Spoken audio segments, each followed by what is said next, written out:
Assalamualaikum warahmatullahi wabarakatuh. Selamat malam seluruh mahasiswa-mahasiswi yang saya sayangi dan banggakan. Perkuliahan kita malam ini adalah kemahiran hukum perdata. Ya, ini kuliah perdana. Jadi perkenalkan, nama saya Dr. Yasmira Mandasari Saragi SHMH. Saya dosen tetap dari Ilmu Hukum Universitas Pembangunan Pancabudi Medan, Indonesia. Baik, ini langsung saja ya. Di materi kali ini saya akan membahas mengenai beberapa tahapan ya, dimulai dari pendahuluan, kemudian pengajuan gugatan dan permohonan, kemudian pemeriksaan di persidangan, selanjutnya pembuktian, kemudian putusan, selanjutnya pelaksanaan putusan, dan yang terakhir adalah upaya hukum terhadap putusan ya.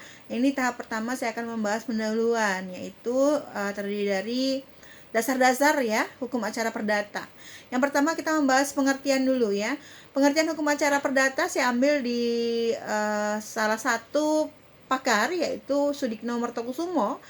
Beliau mengatakan bahwa hukum acara perdata adalah peraturan hukum yang mengatur bagaimana caranya menjamin ditaatinya hukum perdata material dengan perantaraan hakim ya.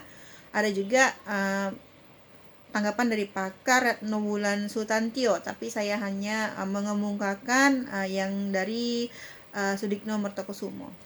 Baik, selanjutnya sifat hukum acara perdata adalah bersifat mengikat dan memaksa ya.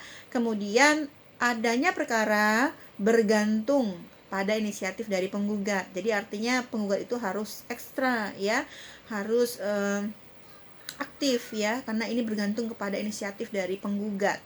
Selanjutnya sumber hukum acara perdata itu ada salah satunya dari HIR dan RBG. Kemudian ada lagi sumber-sumber lainnya ya, ada sampai 20-an ya, tapi nanti bisa lihat bahannya di e-learning ya, saya sudah share di e-learning bahannya dan juga di grup WA ya. Selanjutnya ini membahas fungsi hukum acara perdata, yaitu melaksanakan dan mempertahankan atau menegakkan hukum perdata material dengan perantara kekuasaan negara atau peradilan, yaitu di sini hakim ya. Selanjutnya asas-asas hukum acara perdata. Ada beberapa di sini. Yang pertama, hakim bersifat menunggu. Ya tadi saya sudah bilang bahwa memang di sini bergantung kepada inisiatif dari penggugat ya. Kemudian yang kedua, hakim pasif. Kalau di hukum acara pidana itu hakimnya aktif ya, ini kebalikannya.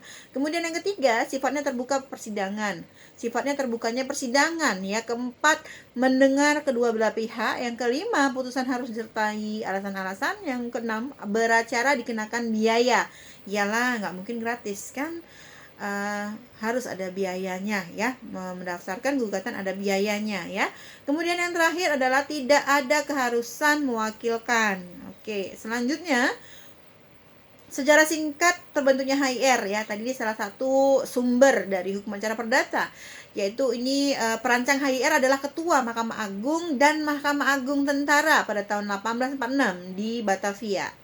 Ya, beliau namanya JHR H.L. Witcher, seorang juris bangsawan ya. Pada tanggal 5 Desember 1846, beliau diberi tugas oleh Gubernur Jenderal atau Governor Jenderal Jan Jacob Ruschen untuk merencanakan sebuah reglemen ya tentang administrasi, polisi, kemudian acara perdata dan acara pidana bagi golongan Indonesia. Bagi mereka pada waktu itu berlaku Statblad ya 1819 nomor 20 yang memuat 7 pasal perihal hukum acara perdata ya. Kemudian hanya dalam waktu 8 bulan beliau selesai dengan rancangannya tanggal 6 Agustus 1847 serta peraturan penjelasannya ya. Selanjutnya dengan terjemahan yang telah dilakukan setelah negara Indonesia merdeka, maka HIR disebut juga RIB, ialah disingkat dari Reglemen Indonesia Diperbarui atau Reglemen Indonesia Baru ya. Nah, jadi sekarang dari HIR beralih ke RIB ya, Reglemen Indonesia Baru. Oke, itu saja penyampaian dari saya untuk pertemuan pertama kali ini. Terima kasih banyak atas perhatiannya. Semoga kita selalu sehat, sukses ya, dan bahagia dalam kondisi situasi pandemi COVID-19 ini. Terima kasih, saya mohon maaf jika ada kesalahan dalam penyampaian. Saya akhiri dengan wassalamualaikum warahmatullahi wabarakatuh. Sampai ketemu minggu depan. Terima kasih, selamat malam semuanya.